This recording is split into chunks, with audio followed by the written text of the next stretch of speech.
বন্দে পুরুষোত্তমম।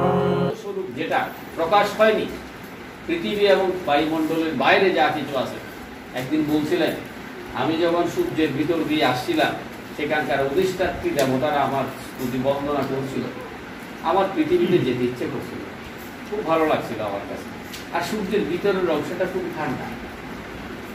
আজকে গবেষণায় বলতেছে সেখানে প্রাণের অস্তিত্ব আছে। তাহলে ইনি কে? সাধারণ মানুষ, আমরা গৃহী। আমরা যদি তার এই মূল্যায়ন যদি আমরা করতে না জানি জীবনের মধ্যে, তার দিকটা নিয়ে জানি। তা আমি প্রার্থনা জানাই, কি জানে, ধর্ম করতে হবে পরিবারের, আমার সন্তান সম্পত্তি, এদের যারা আছে তাদের জন্য করতে হবে। তারা যাতে মঙ্গলে থাকে, ভালো থাকে, নিরাপদে থাকে, সুস্থ সুস্থ থাকে। এবং শুধু প্রার্থনা করলে হয় না, বসে বসে শুধু প্রার্থনা করলে হয় না, প্রতিদিন চর্চা করতে হয়। কিভাবে? আজকে বর্ষা হচ্ছে, কোন ধরনের খাবার দিলে আমার এই সংসারের ছেলেগুলি সুস্থ থাকবে। একদিন ঠাকুর দেওঘরের ইটে তার ভোগের সময় হয়েছে, বড় মাতাকে খাওয়ার জন্য দেখেছে, উনি যাচ্ছেন, ঠিক ওই দরজার ওই বাইরের দিকে একটা হাসি দিয়েছে বড় মা, কিন্তু ওটা দেখেছে। ওটা খেয়াল করার পরে উনি যখন খেতে বসছে, ওনাকে টক দেয়নি। খাওয়ার শেষে ঠাকুর বলছে, আজকে টক কোথায়? বলে, ও তো খেতে পারবে না। বলছে, কেন? বলে, তোমার তো একটু সর্দি লেগে। সংসারটা হচ্ছে আপনাদের। আপনাদের অতটুকু বিদ্যা বুদ্ধি যদি না থাকে, আর এই বিদ্যা বুদ্ধি আপনি নাম দেওয়ার করার সাথে সাথে চলে আসবে। আপনাদের ইউনিভার্সিটিতে যেতে হবে। এটা সবচেয়ে বড় ইউনিভার্সিটি। আপনি এখানে নাম করবেন, আপনাকে চলে আসবে। তাহলে আপনার স্বামীকে, সন্তানাদিকে কি পরিবেশন করবেন, কখন কোন জিনিস, ওদের স্বাস্থ্য সুস্বাস্থ্য গঠনের ক্ষেত্রে। এই যে বলেছে যে মনটা, মানে মানুষের যে শরীর, মন, আমাদের তিন ধরনের জিনিস আছে, বাহ্যিক, এই তিন জিনিসের সমন্বয়ে আমরা একটা মানুষ সুস্থ থাকতে পারি। আমাদের একটাই তো আমরা সমন্বয় করতে পারতেছি না, সুস্থ করতে থাকবে। একটা সুস্থ মানুষ পৃথিবীতে করতে পারে না এমন কোনো কাজ। তিন প্রকার সদা স্যার।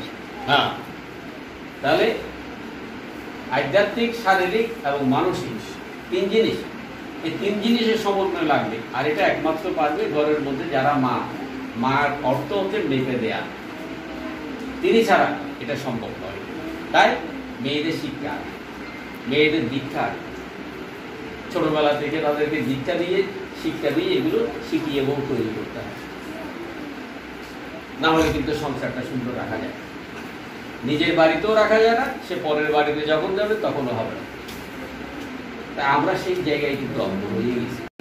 নারীর নীতি সম্বন্ধে ঠাকুর, বিবাহ বিধায়না সম্বন্ধে ঠাকুর বই পুস্তক আলাদা আলাদা করে দিয়ে গেছে। আমরা যখন দীক্ষা নিয়েছিলাম তখন প্রার্থনার বই ছিল। আর এখন তো আপনি মোবাইল খুললে সেখানে আপনি সবকিছু পাবেন, পড়তে পারবেন। সেখান থেকে কিছু রসদ আপনি সংগ্রহ করতে পারবেন, যেটা আপনার প্রয়োজনে লাগবে, পরিবারের প্রয়োজনে লাগবে, পারিপার্শ্বিক বাঁচা বাড়ার মর্মটা ঠিক হয়ে যাবে। এ সহজ কথা, সহজ যুক্তি, আমরা সেটাকে জীবনের মধ্যে কখনো আচরণের ভিতর দিয়ে আনার চেষ্টা করছি। তাই ভালো থাকবেন, আচরণের ভিতর দিয়ে এগুলো এনে নিজে এত সুন্দর হবই। পারিপার্শ্বিক পরিবার, বিশেষ করে আমার সর্বাগ্র হচ্ছে আমার পরিবার, আমার কাছে খুবই মূল্যবান জিনিস। পরিবারের সকলে যদি সুস্থ সুস্থ থাকে, ভালো থাকে, আমি যে সুখে এবং শান্তিতে থাকবো, এগুলি সন্দেহ করার কিছু আছে। আর পরিবারকে যদি আমি সেভাবে উপেক্ষা করে চলি, পরিবারের যন্ত্রণায় আমি নিজেই তো জর্জরিত হয়ে যাব। এটা কাজই করতে পারবো না, এটা ভালো চিন্তাও করতে পারবো না, সমাজের দশজনের সাথে ভালো মিশতেও পারবো না। এই হচ্ছে প্রার্থনা আপনাদের কাছে। ঠিক মতো ইষ্টবিধি প্রার্থনা করবেন, সময় মতো ইষ্টবিধি দিয়ে দেবেন, এটা হচ্ছে ঠাকুরের ভোগ। আর মাসে মাসে অভিষেক করবেন, ভালো দিন দেখে।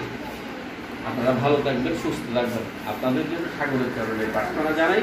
আমার এই সংক্ষিপ্ত কথা শেষ করছি। জয় গুরু, জয় গুরু। বন্দে বন্দে পুরুষোত্তম, বন্দে পুরুষোত্তম।